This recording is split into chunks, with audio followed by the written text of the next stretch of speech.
Good morning, everyone. Let's wait for participants to join.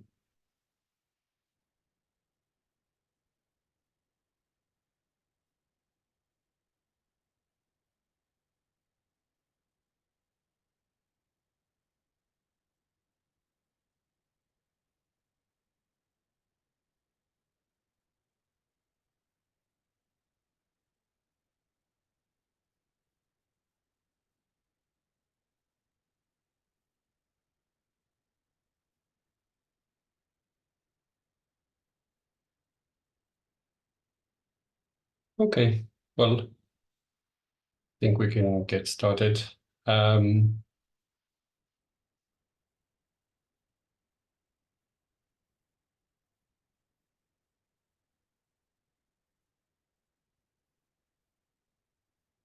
morning, everyone. My name is Adrian Boulier. I'm a Senior Project Advisor at the Live Climate and Energy Unit in CNEA. So I'll be moderating this session, which is dedicated to businesses under the Call 2024 of the Live Clean Energy Transition subprogram. So this session is mainly going to present the topic called business, which is supporting the clean energy transition of businesses. The agenda for today's session is the following. So we're going to start with my colleague Filippo Gasparin, who has organized most of this session, and he's going to present the business topic, which has two scopes, one on energy audits and one on energy cooperation among companies. As we all know, these topics may sound a bit abstract, so we've decided to make your lives easier by invited two experienced project coordinators, which are running two projects which are in a different implementation phase. So we'll start with DESME, which is a Horizon 2020 project that has recently come to an end and which had a strong policy dimension. And it was aiming at supporting national energy agencies to set up audit supporting schemes. And then we'll listen to Revalue, which is a live clean energy transition project, which started in November last year. And that was part of the first batch of projects addressing the concept of a sustainable value chain, which is part of the energy cooperation scope, which Filippo will present in a moment. And after that, we'll have about 20 minutes at the end for questions and answers based on questions in Slido. So a few practical points before we start. Please ask your questions directly during the session through Slido. So the link is slido.com. The event code is #EULive24. And then you select the room which corresponds to session 3. This is at the top right corner of your screen. And please try to avoid duplication of questions. So if you see a question which is what you want to ask, please vote for it, so that we'll be able also to select the questions which are triggering most interest. But without further ado, let's get started. And Filippo, the floor is yours. Sure. Thank you very much, Adrian, for the introduction, and good morning, everyone, also from my side. I'm delighted to present to you the live CET business topic for 2024. Next slide. So let me start by briefly framing the global challenge that is in front of us, which is the decarbonization of the industry sector. As you know, the industry and service sectors are responsible for almost 40% of the total EU final energy consumption, accounting for respectively almost 26 and 14%. In the last 15 years, the industry sector has reduced its emissions of 20%, which is indeed positive. However, if we look carefully, we can see that most of the efforts were made by energy-intensive companies, which means that there is a huge amount of companies out there, mostly SMEs, that are not part of this clean energy transition. Furthermore, in order to reach a net zero economy by 2050, the industry sector will have to reduce its emissions of 95% compared to the 1990 level, which means that this global challenge will very much endure in the years to come. Next slide, please. Okay, so moving on to the first scope of this topic, which is scope A. And this year, scope A is really policy oriented, and it aims at supporting companies to take a step further in their clean energy transition process. And from here, the name of the title, sorry, from Green Leap Forward for Businesses. Next slide, please.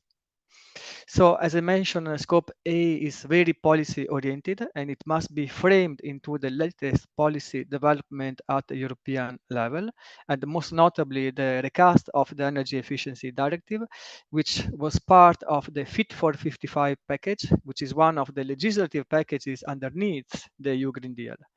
Now, regarding the ED recast, it was finally adopted in October last year. And now member states have 2 years to transpose and implement the different provisions of this very important directive. Next slide.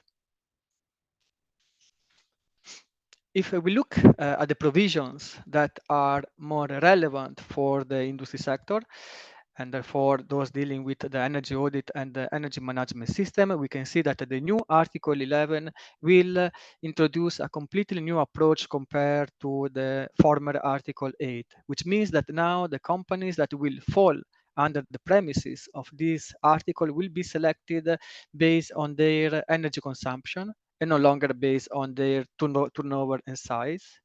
More precisely, those companies that are consuming more than 85 terajoule per year will be requested to implement an energy management system.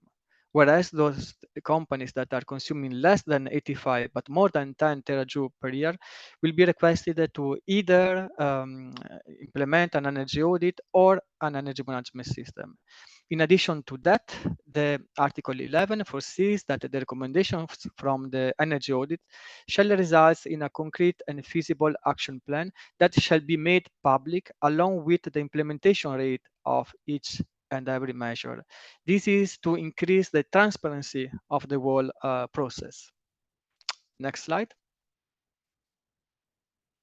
So furthermore, Article 11 encourage member states to set up mechanisms, programs, schemes, such as the Energy Audit Center for SMEs and micro enterprises, of course, when this is not in competition with private auditors, in order to provide energy audits as well as other supportive schemes for SMEs. And member states, in doing so, they should also support companies and SMEs, most notably, in quantify the multiple benefits of energy efficiency measures, but also in developing energy efficiency roadmaps and networks. Next slide, please. So moving on to the specific objectives of this scope. So the first objective will be really to support national energy agencies and authorities in addressing the challenges that will arise from the implementation of Article 11. And in our view, one of the key challenge will be really to develop a common approach for the identifications of the enterprises, which in other words, it means access to reliable energy consumption data to enable these authorities to understand which companies shall be requested to undergo an energy audit or an energy management system. The second objective of Scope A is to support schemes to somehow support companies to take a green leap forward compared to what is foreseen by Article 11, which means that, for instance, as an example, those companies that are consuming less than 10 terajoule, the green leap will be represented in undergoing an energy audit. Whereas those companies that are consuming more than 85 terajoule per year and according to the Article 11 will be requested to implement an energy management system, the green leap forward will be to implement these measures within or part of these measures within the time frame of the project. The third and last objective is about the development of a standard methods to valorize and quantify the non-energy benefits of energy efficiency and renewable energy measures within an action plan. So it is about supporting the decision makers of the company to include in their investment decision the multiple benefits that are stemming from the implementation of such relevant measures for the sustainability, of course, of the company. Next slide, please.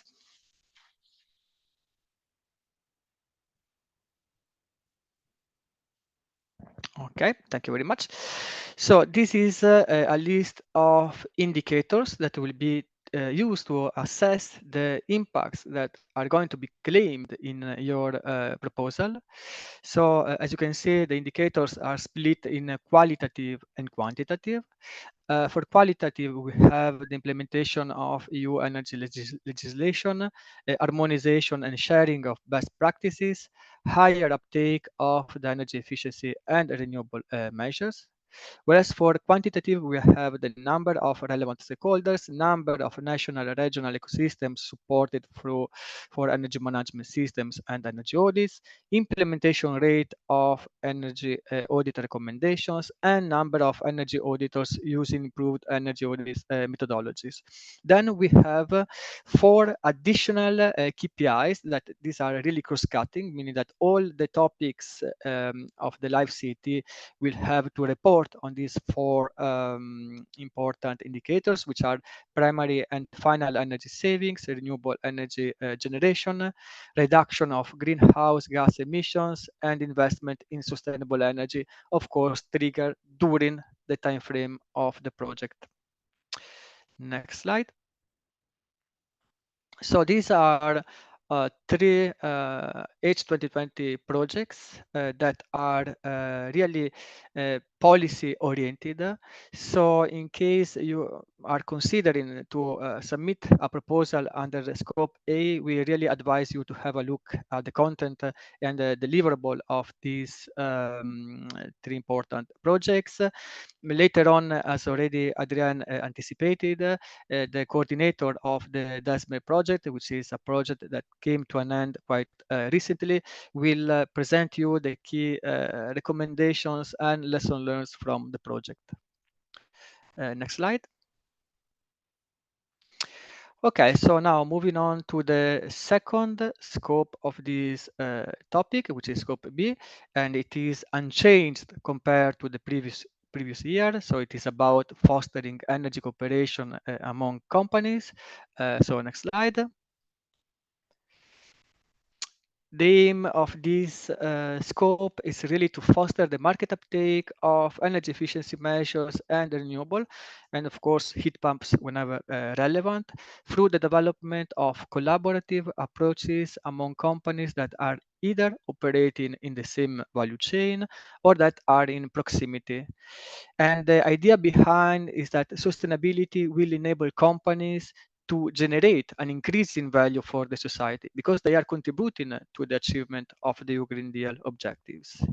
Furthermore, sustainability can also be seen as a de-risking tool because companies, by investing in sustainable energy measures, will reduce their risk profile.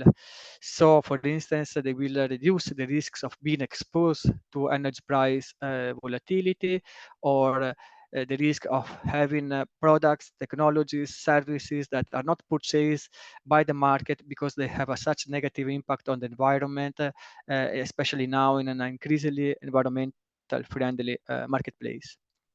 Next slide. So regarding the two concepts that applicants can address under this scope, the first one is a sustainable value chain. So proposal shall address companies that are operating in the same value chain. Doesn't matter the size. So the collaboration can be between large companies and SMEs, but also among large companies. Also, the value chain can go from local to European and even international if well justified and relevant. And of course, you don't necessarily need to target the full value chain. It is perfectly fine if you look only to a segment of the value chain. For instance, the one that has somehow an average and is consistent from an energy usage standpoint. Moving on to the second concept, which is the local cooperation. Here, proposals shall address companies in proximity, so region, clusters, industrial parks. And what we mean for local cooperation is about sharing energy-related assets and services. And the idea is really to facilitate the access to finance. For instance, by also bundling together small energy efficiency or renewable projects in order to increase the bankability of such project portfolio. Next slide. Sure. So what we are looking for is proposals to trigger interest, awareness, knowledge, and know-how on these two concepts. So either the value chain or the local approach. So this can be done by organizing roundtables, webinars at local, national, and the European level. And in order to further promote these two concepts, applicants shall also develop mechanisms to capture the multiple benefits of these two concepts, which means, for instance, to increase the value proposition of the company or the resilience of the whole system. So we do expect that the successful proposals will establish also concrete cooperation initiatives within the timeframe of the project, for instance, by developing and testing and validating business model based on the concrete interaction of the participating companies.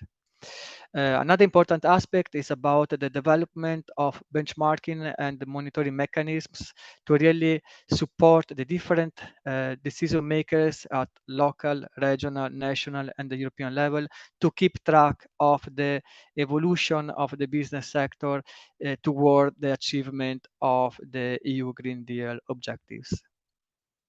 Next slide.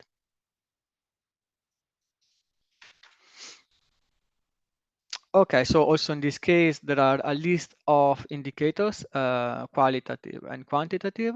For qualitative, we have viable business model for energy cooperation, deployment of energy-related infrastructure and services. Of course, when we speak about energy-related infrastructure, we don't mean to have physically implemented during the time frame of the project whatever energy infrastructure, whether it is a PV construction or a storage system, for instance, but we do accept as a end result of the project the signature of a memorandum of understanding, or to have at least this investment plan in a identified in a business plan. Regarding the quantitative indicators, we have the number of companies implementing energy cooperation approaches, number of relevant stakeholders approached and mobilized at local, again, the national and the European level.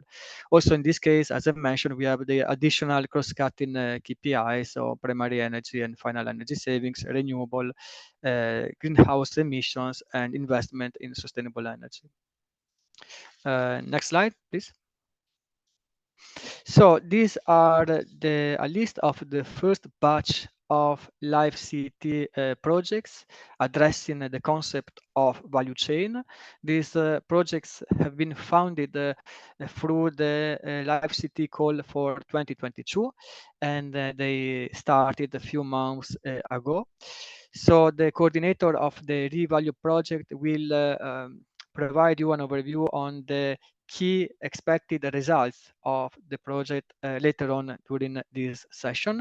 So you will really have the opportunity to understand what has been going on. Of course, there are not much information at the moment out there in terms of deliverables and other relevant information on the key deliverables and milestones of the projects again, but nevertheless, through this list, you can already have a quick understanding on the different sectors and value chains that have been targeted so far. Next slide. So the budget available for this year for this topic is 5.25 million,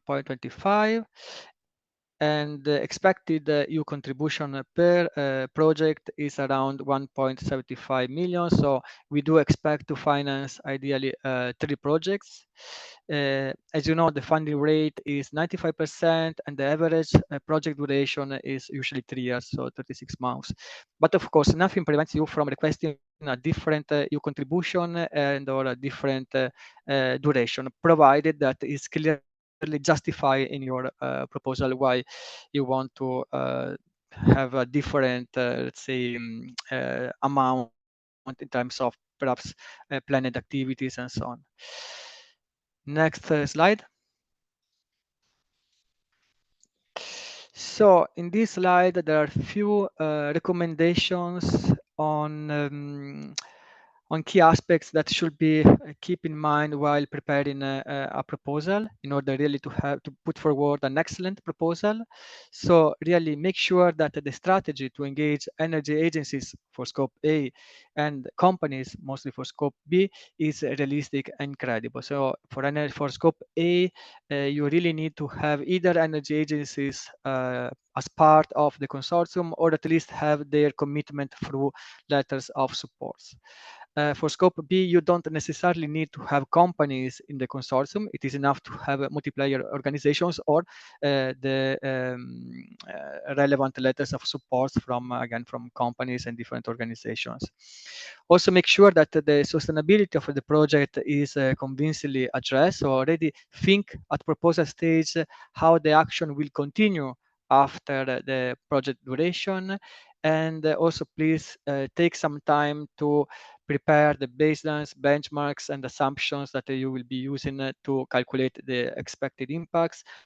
Unfortunately, still now, there are many proposals that fail to address in an good manner, I would say, or in a clear manner, this important aspect of the proposal. So really don't underestimate this important aspect of the impacts.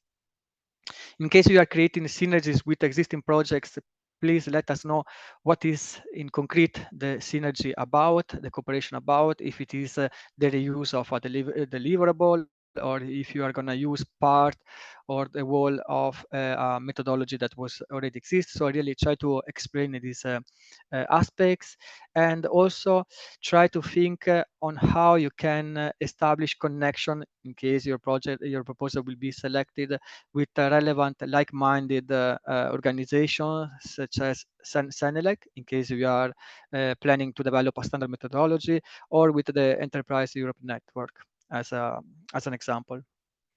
Next slide. Okay, so this is actually already my last slide, and I just want to remind you that there are 2 additional funding opportunities for the industry sector. These are actually broader topics, so they are addressing many more stakeholders, but also businesses. So the first topic is the PDA topic, so project development assistance, and is supporting project promoters in building technical, economic, and legal expertise to trigger sustainable investment during the time frame of the project. If you want to learn more about this very interesting topic, the section will be session 9, and we start at 2:45. And then the second topic is the heat pump. So the heat pump topic has been around for some years now, but we have decided for the first time to also include a scope in order to create a connection, a link with the Net Zero Industry Act. And in this scope, what we want to see is to strengthen the collaboration between industrial heat pump producers and manufacturers with specific industry sector, in order to really facilitate the co-design and support the co-design of this solution to smooth the integration of this solution in the industrial process. And again, this session will be the session 8 later in the afternoon, and also just to clarify, all the sessions will be recorded, so then you will be able to access to the different information. Next slide, and I think I reached the end. Yeah, so thank you very much for your attention and good luck. Thanks a lot, Filippo. I think this was quite a detailed but also very clear explanation. As I said earlier, so please, if you have any questions, don't put them in the chat, but put them on slido.com. EULive24 is the hashtag, and then you can ask your questions. This is related to session 3. So now, yeah, let's try to listen to some concrete examples, because that's probably also a good way to clarify a bit what is expected, what kind of activities you can propose. So we're going to start with Ivana Rogul. Ivana is a senior expert at the Institute for European Energy and Climate Policy. And she's mostly working on the topic of energy efficiency in companies. And she's been working in the field of energy efficiency investments and the implementation of policies since 2007. So Ivana, the floor is yours. Thank you very much, and good morning everyone also from my side, and thanks to CINEA for the invitation, for this nice opportunity to present on what we are doing and what we have been doing in DESME, and also for the ongoing support in the implementation of the project, of course. So I'm going to, as said, present Horizon 2020 DESME project, but also give you a bit of insight on the continuation of it, which is a LifeSet DESME 2050 project that builds on the results of the Horizon 2020 DESME project. So maybe next slide just to start. Let's say that the start of the idea of what we had in mind is one research that came out of ours and 6 other projects, saying what are the barriers for the smaller companies, and already mentioned by Filippo, to implement energy efficiency audits and then energy efficiency related investments. And they include surrounding or environmental type of barriers, which are, for example, a non-existing audit obligation, which doesn't mean that it should be an obligation for SMEs, but it means that they are maybe not pushed enough to implement audits and energy efficiency measures. This is changed a bit with the new Article 11 of the EED, which now includes part of medium enterprises that have above 10 terajoules energy consumption, but still not all SMEs are obliged. They also are seeing some barriers from institutional and legislative perspective, and they maybe don't see the standardized energy efficiency financial pathway.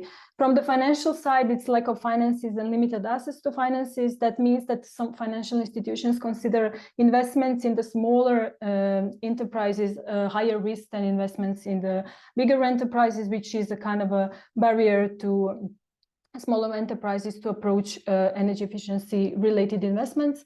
And then there are internal barriers, which you can see emphasized here: lack of knowledge, competencies, expertise. It sounds a bit harsh. Of course, SMEs don't have a lack of knowledge or expertise, but they are smaller. Therefore, in most of the cases, don't have a person that's dedicated to energy or to technical aspects in total, especially if the field of expertise or field of work is not linked to energy, or their energy consumption is not their main expense. So not a lot of focus is put on that.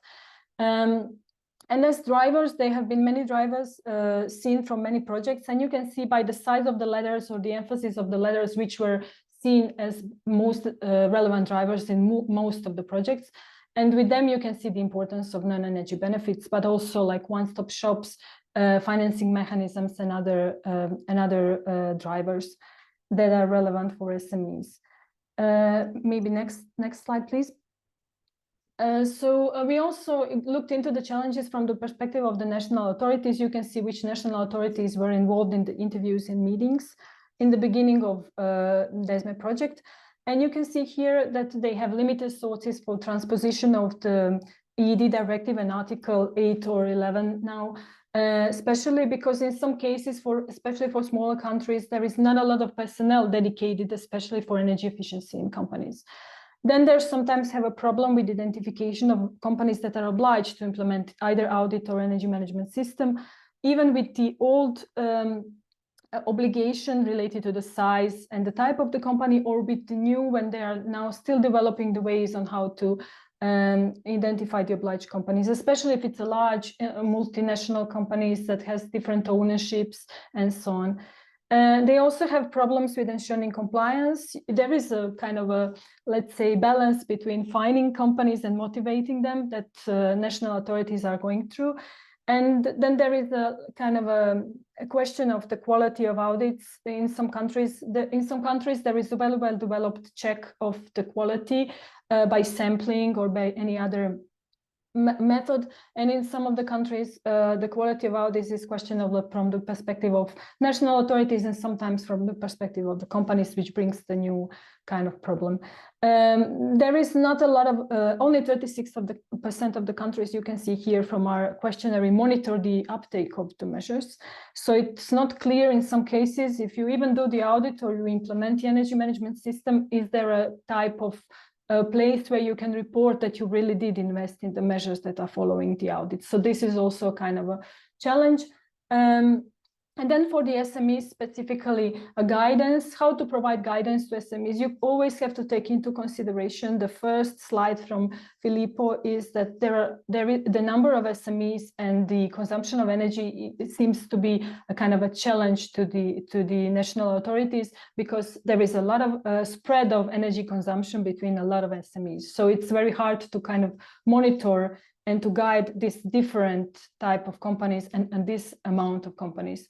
So, and sometimes I think the last one being a bit more, most relevant for most of the national authorities is to try to monitor what is happening, but also not to burden companies too much. So how to get the information. So with this information, you can create better policies later on, you can create better support mechanisms and so on, but still not to burden companies too much with getting too many information from them. So we can move on to them. So what is already there, I will just show you this slide and then you can look a bit further in our materials. So a lot of countries already have some mechanisms dedicated to SMEs, and we are using these mechanisms as a good example in our further work. Okay, we can move on. So what could help? So after finding out what are the barriers from both sides, we introduced a lot of interactions with the key stakeholders, and by key stakeholders, these are companies and these are national authorities, but these are also associations of companies, chambers of commerce and similar, and experts, for example, energy auditors, which have a very good overview of what is happening on the level of audits and measures implementation. So these are five suggestions from their side, and you will see how we follow up on these suggestions in the next slides. So maybe we start with the next slide so that I don't repeat the suggestions. So first suggestion was to create a set of structured guidelines for national authorities and for companies. So let's kind of try to give national authorities very clear instructions from the side of the guidance for the implementation of the Article 11, but also let's help companies with the clear instructions on how to, when you get an audit, go to the project, so come to the level of the investment. So these are the guidelines that we created for the national authorities. And they are the results of the inventory of needs and requirements, and then the requirement-based report, which was then reviewed and with the interviews of the national authorities of the whole European Union. And then you can read our materials, which is the generic guidelines on best practices. And this means that, of course, not all practices are directly replicable to other countries, but there can be a good guidance for the other countries. So we've chosen what could be a problem, like, for example, quality audits, I mentioned that before. And then we've chosen a country that has a very good ongoing quality control, and we've shown their example and how they are doing it for the help to the other countries. So you can use these materials, so national authorities can use these materials as a guidance, but this was also followed up by direct help to the national authorities, not only like in a written guidance, but also direct help with different tasks that we implemented that are follow-up to the guidance. We can move on.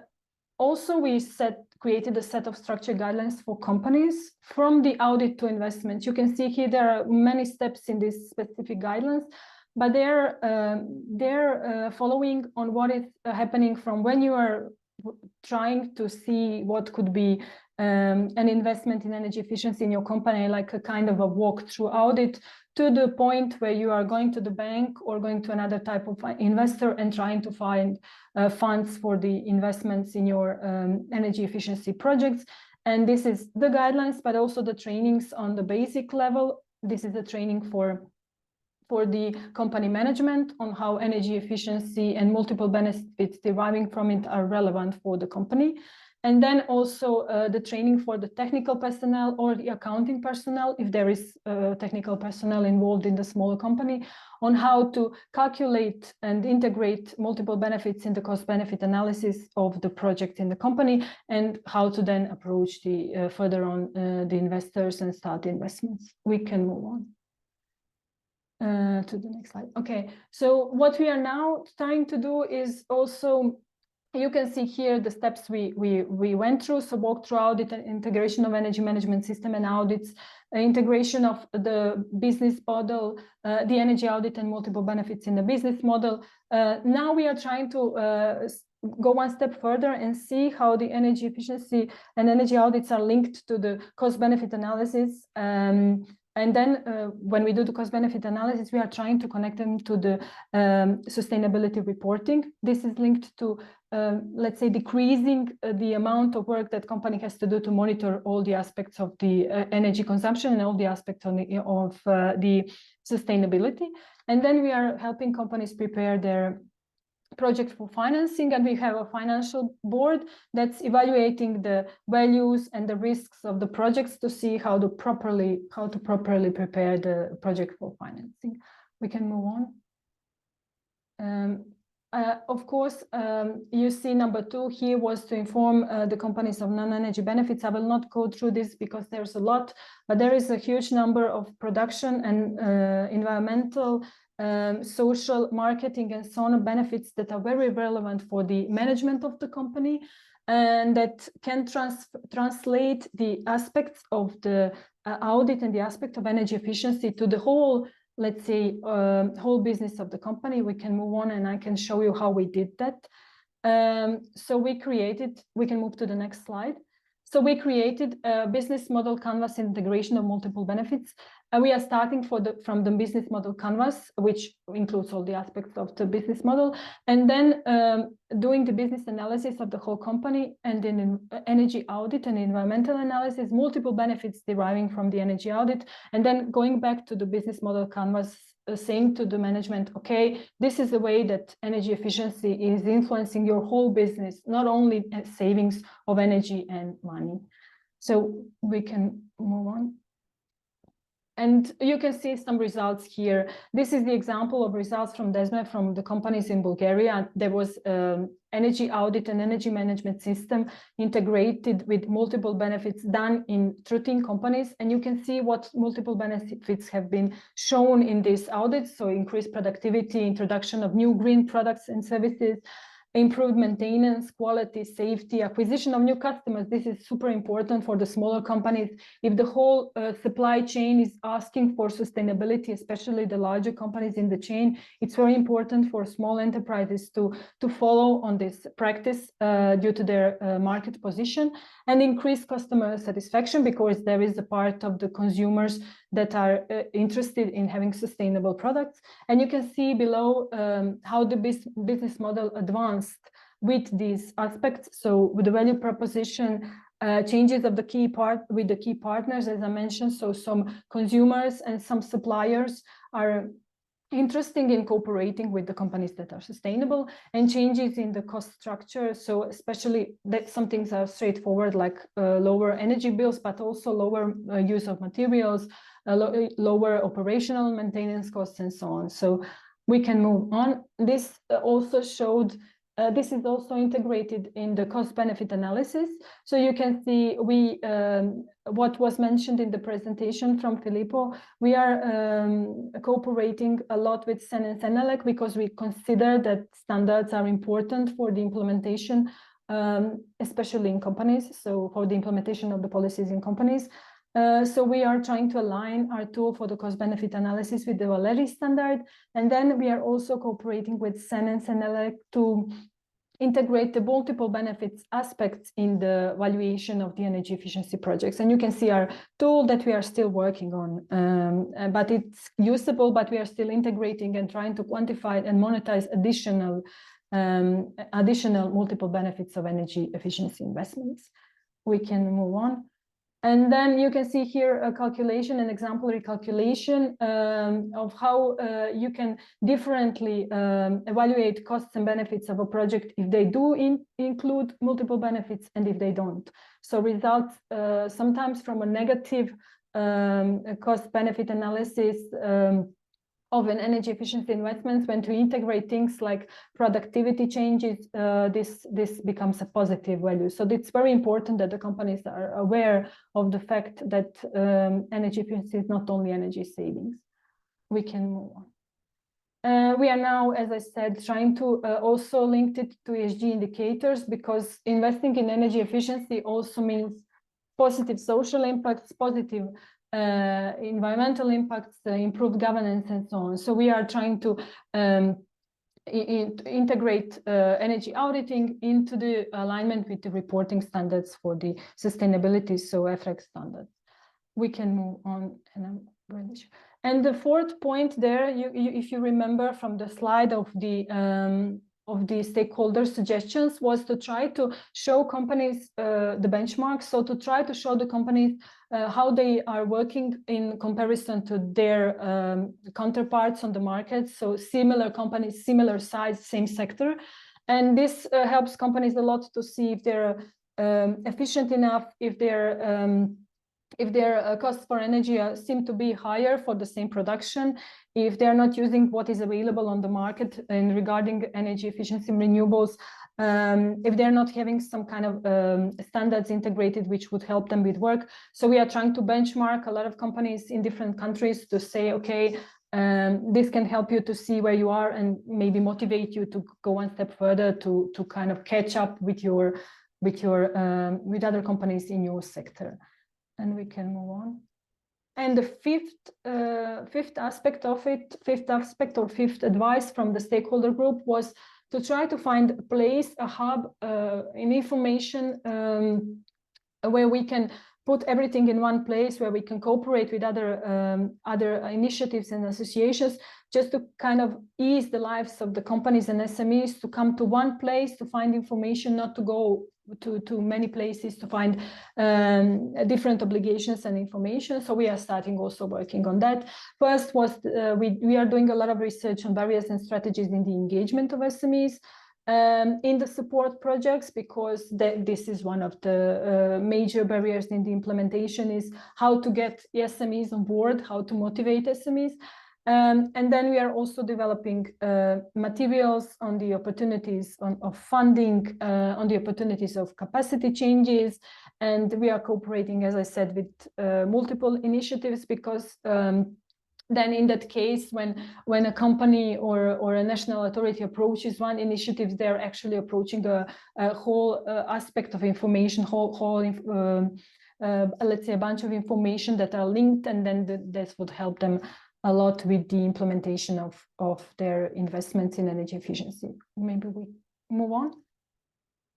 Okay, that's it from my side. It's very hard to tell you all about what we've done in 15 minutes. So I will ask you really to look into the contacts that are here, or give if you need additional information. And also I wish you a very good luck in the application to the call, and also hope we'll have the opportunity to cooperate further, because I think it's very important that we are generating like joint knowledge, not to separately work on the projects, so that this is as efficient as possible for the European Union and the companies. Thank you very much. Thanks a lot, Ivana. I think that was a very good presentation. Just a few quick questions before we move on to Charles. I mean, how long did it take you to prepare this proposal? Because people here are also interested in preparing a proposal. For the first, maybe, I mean, for the current project, and I don't know if you were involved also in the preparation of the initial project and whether, yeah. Yeah, I think in general, it takes a few months, 3-4 months at least. It looks like the whole, the writing of the project is not the whole, let's say, work. The most important part, I guess, is to develop the real important logic that will have real impacts. And to find a partnership, which is also, I think, a very strong and hard step, is to find a partnership that can really implement all the aspects of the project. For us, it was very important that we have a good balance between the national authorities. As mentioned, national authorities, agencies are very important for the implementation of policy projects, but then also that we have a part of partnership that can really reach out to the companies easier. So that have energy auditing expertise, energy experts that are doing project investments.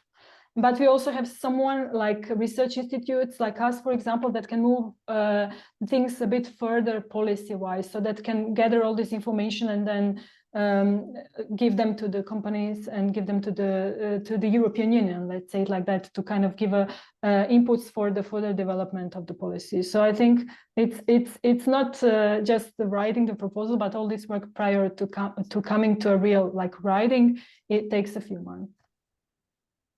And if you were, you know, going to reapply today for this proposal, is there anything that you would do differently or they would change in the proposal?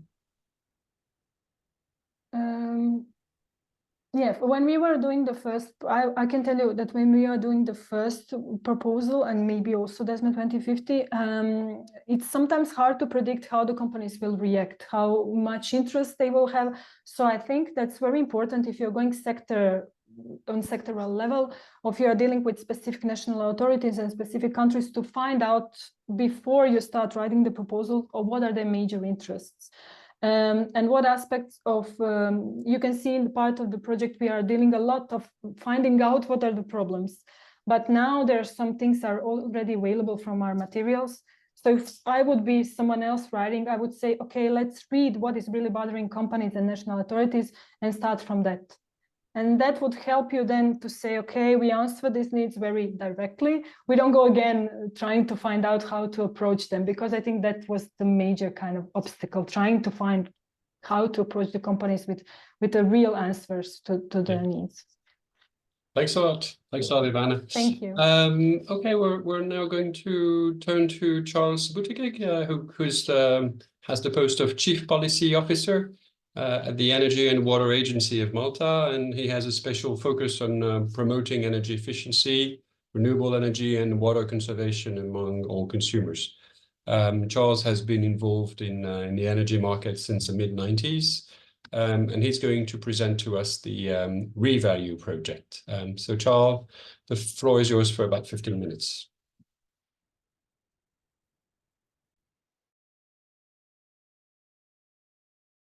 Charles, you're muted. Yes, excuse me, first of all. I forgot to put the mic on. Yes, again, so good morning to everyone. Good morning to attendees, and thanks, Sinea, for inviting us. Revalue. The idea behind Revalue started after long cooperation with the stakeholder representing industry in Malta. And obviously, we started to understand that through cooperation between the enterprises themselves, the message could arrive quicker, because enterprises who had best practices were willing to share, and many, through actions which we took along with this main stakeholder representative, we discovered that cooperation between enterprises was actually required, and they actually sought for it.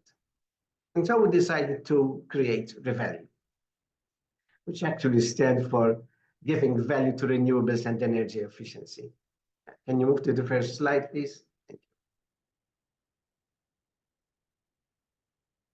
Thank you very much.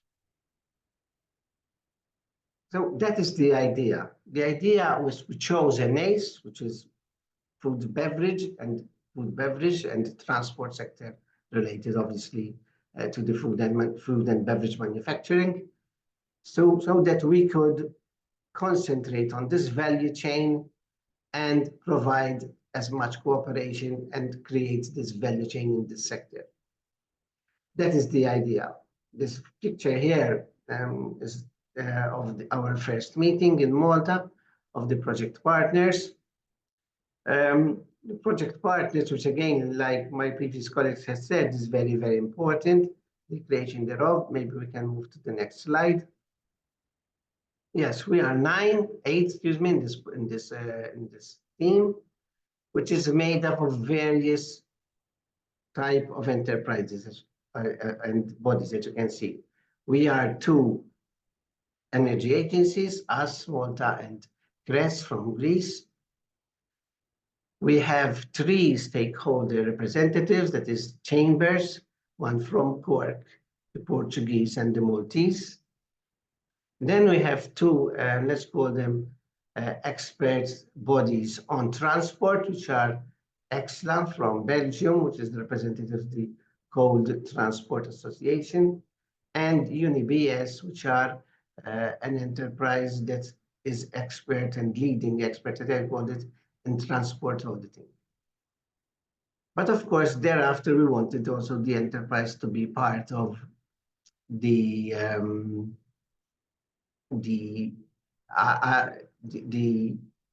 consortium. So first we approached University of Brescia, because University of Brescia had done a lot of work related to value chain, and they agreed to be on board. And then we approached Sam Montana. Sam Montana, which is, yes, everybody has heard of Sam Montana, the large international Italian firm, which produces ice cream and other food products, because we were aware of their progress done as regards value chain collaboration and energy efficiency investment. And so the consortium was made up and decided to progress. Next slide, please.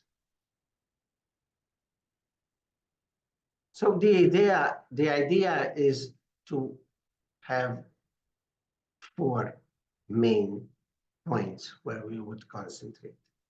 1, have a database of recommendations, and obviously related to energy efficiency and renewable opportunities, which were going to be gathered, which are gathered from energy audit reports and information from other EU projects, and as I will explain later. We'll be developing, obviously, these building recommendations into a template, first of all, and also have a financing list, which was being drafted now, so that the enterprises that would, in these member states, Portugal, Malta, and Ireland, would have a good idea on the financing available to them. The 3rd pillar is business outreach, which is very, very important, as I will explain later. Choosing or approaching the non-SME, which is mainly or even an SME, which is the main manufacturer of the food or the beverage, but thereafter, obviously, extending its network as regards renewables and energy efficiency to the whole value chain. The last pillar of the project is an online platform where all this information gathered as regards recommendations, financing list, and obviously a methodology on creating a value chain will be online on this online platform. Next, please. Energy audits. This was the project started in November 2023, and the first task was to gather as much energy audit related to this sector. One thing which is very important, which I think also mentioned by my previous colleague, is that the importance of supporting agencies or supporting bodies. Malta and Greece, we had a number of energy audits, but obviously, thanks to the support of other agencies, I mentioned two in particular, from Bulgaria and from Finland, we were able to gather more energy audits in this sector, obviously, which we're talking about. And so we could gather a good size of energy audits, which thereafter to build upon recommendations and suggestions, etc., etc. We have, I think, a good distribution. We have over 100, I think it's 107 energy audits, which we received, and which are analyzing now today. They are varied from distribution to manufacturer to wholesalers. And there are 7 member states. We received from 7 different member states. Of course, there are challenges now, both in receiving the audits and now in analyzing them. There's particular, for example, transportation, we received less energy audits than the other sector, which obviously now we have to work further to achieve the appropriate recommendations and insert them in the online tool. And obviously the data and the information received from the various energy audits would not be similar, so we have to go through it and analyze it and actually build the report in a manner that would be easily accessible for the online tool to be presented upon it for the tool. We are divided the sector by nature, various natures, various sub-natures, obviously, within the NACE. We have various sizes of enterprises from non-SMEs to SMEs, so I have to vary between the SME and the non-SME because they have different, obviously, financial capacities and different energy consumption. And so that are the 2 main, but obviously thereafter will be presenting the reports and the recommendations into technical sector, for example, air compressor or heating or operation, etc., or transport, for example. So this is the way the energy or this analysis will be done. Next, please. As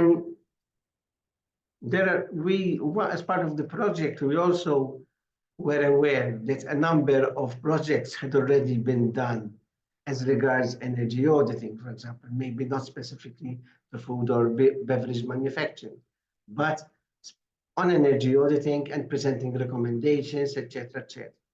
So part of the project was also to analyze what is out there, gather those recommendations from them, from these projects, and obviously then assimilate them to what we find and also present them these also on this online tool and try to create links between this previous project and our projects. I mentioned one of them, for example, which was LEAP for SME, was also mentioned beforehand.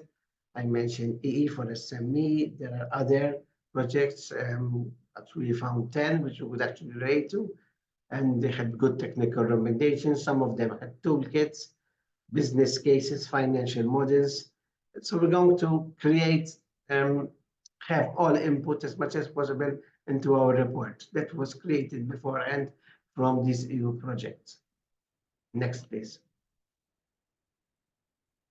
Business outreach. This is perhaps equally, if not more important than the energy audit and the recommendations, etc., etc., because this is where we're building the one-to-one. So we're concentrating on 3 states, mainly Malta, Portugal, and Ireland. The work has started. We're approaching the enterprises in the sector. We'll be meeting them.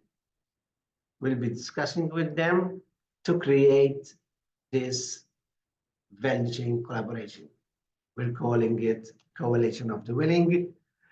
For those who obviously want to be on board, we'll be holding mentoring, we'll be holding workshops where obviously we're presenting the recommendations, etc., etc.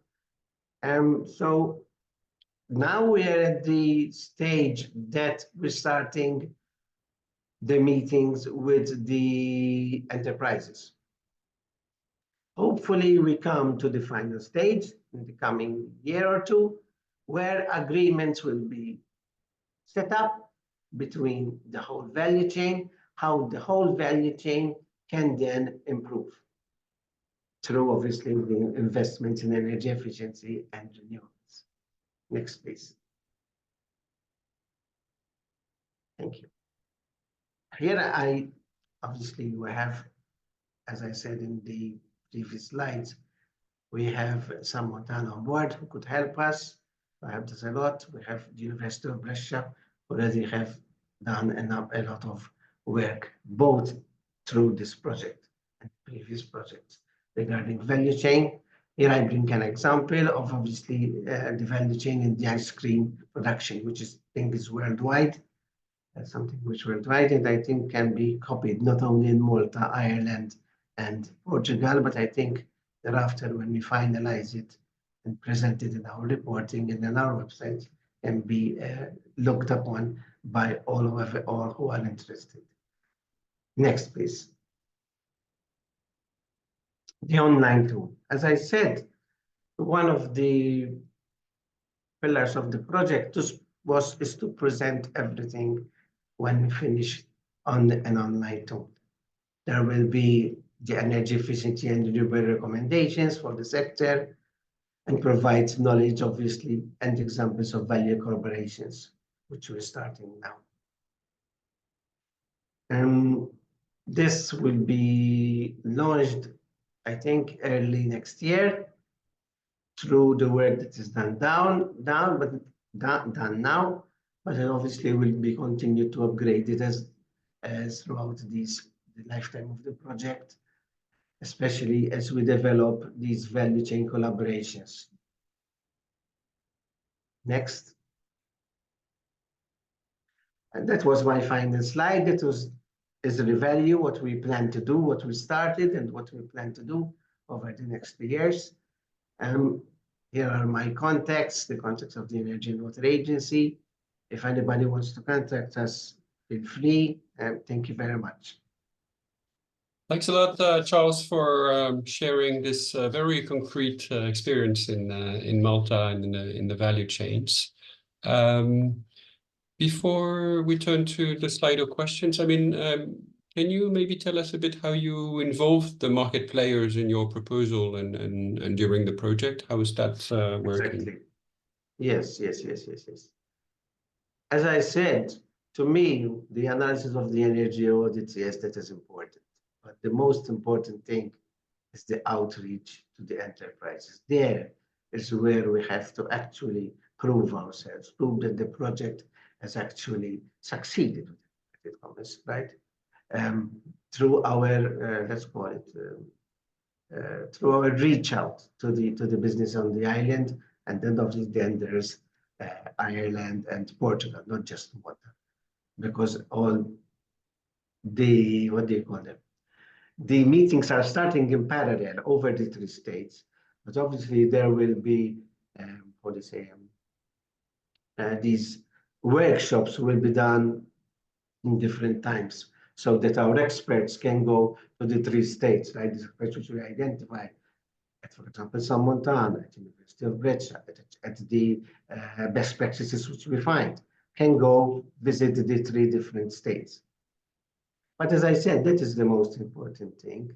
And I think that is what we have learned as an Energy and Water Agency throughout our experiences in these past years, I guess. The importance of going out and reaching to enterprises. Because many enterprises, their 8-hour week is filled with, their 8-hour day is already filled enough. So you have to actually try to find half an hour to talk to them and speak to them on energy efficiency and renewables. Thank you.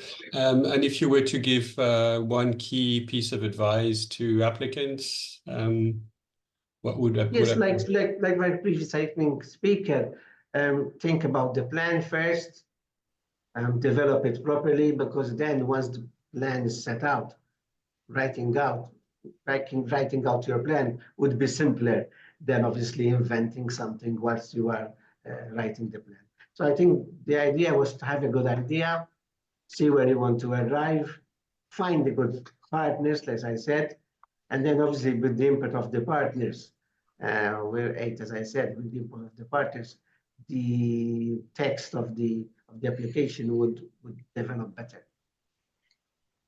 Thank you. Well, I don't know if we have an applause function available for participants, but certainly from my side, I'd like to ask for a round of applause for our two speakers. This was really enlightening and I hope interesting for participants. It certainly was for me.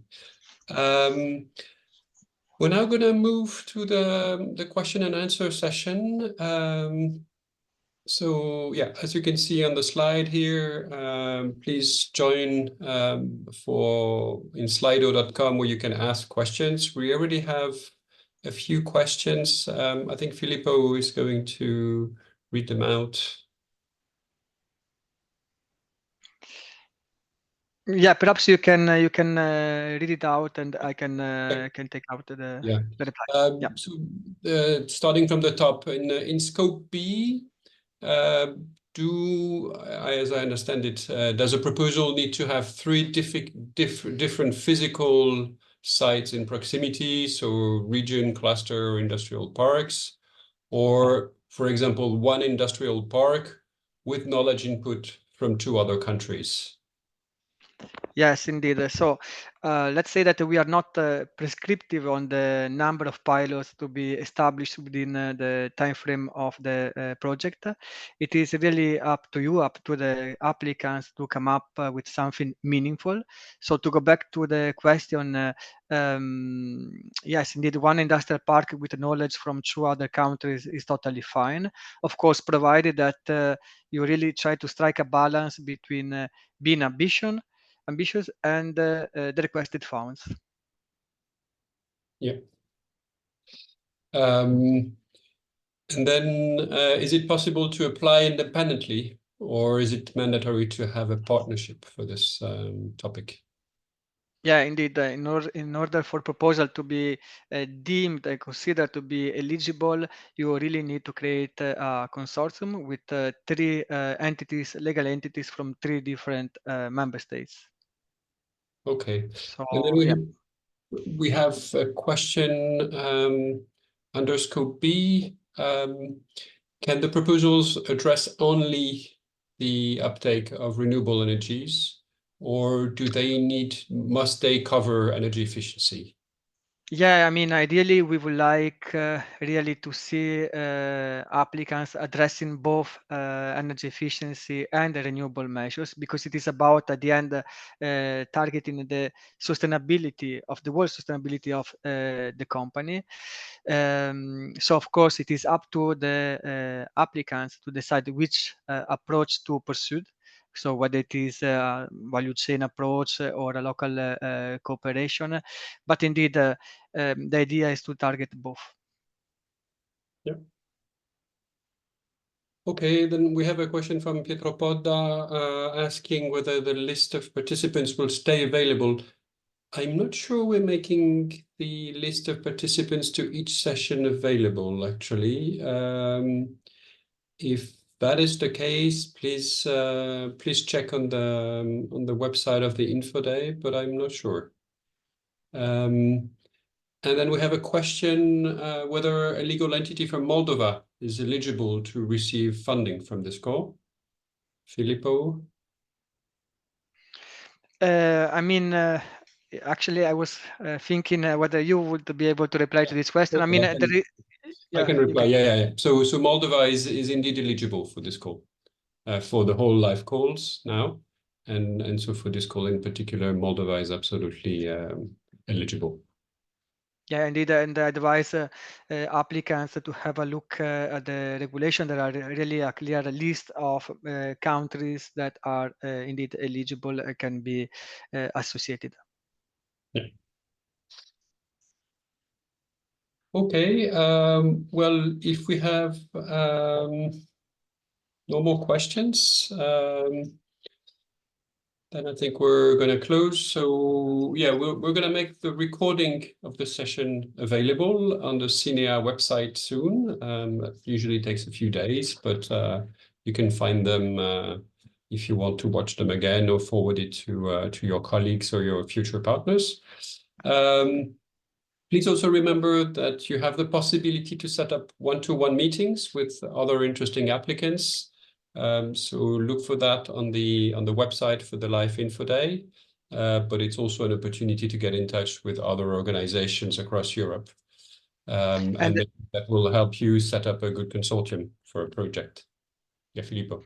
Yeah, as a matter of fact, we have another question just to quickly reply. So it is about the possibility to develop support tools for clean businesses and add a link to energy contracting and crowd investing if there is some interest for businesses and such a project suitable in the call. So I think it is a very relevant question because nevertheless, the issue about financing and investments is always somehow seen as a bottleneck. So definitely this aspect of triggering investments and really bring actions on the ground is very important. I think this aspect is relevant both for scope A, in case you might try to support member states, national energy agencies and authorities to define the conditions to develop such scheme triggering and facilitating the investments on the ground, but also on scope B, so targeting directly companies on either in proximity on value chain to find a way to really pull together also resources to facilitate the implementation of measures. So indeed, it is very relevant for this call. Yeah.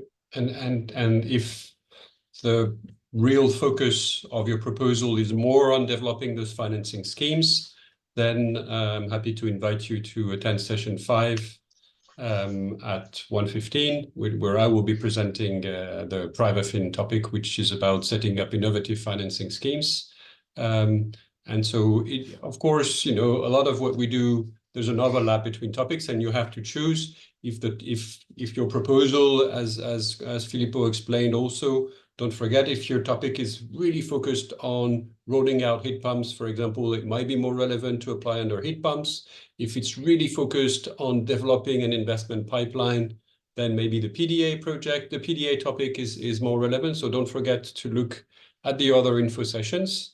But here, clearly, I think if your topic is on energy audits or is on cooperation between companies on energy, then this is the right home for your proposal.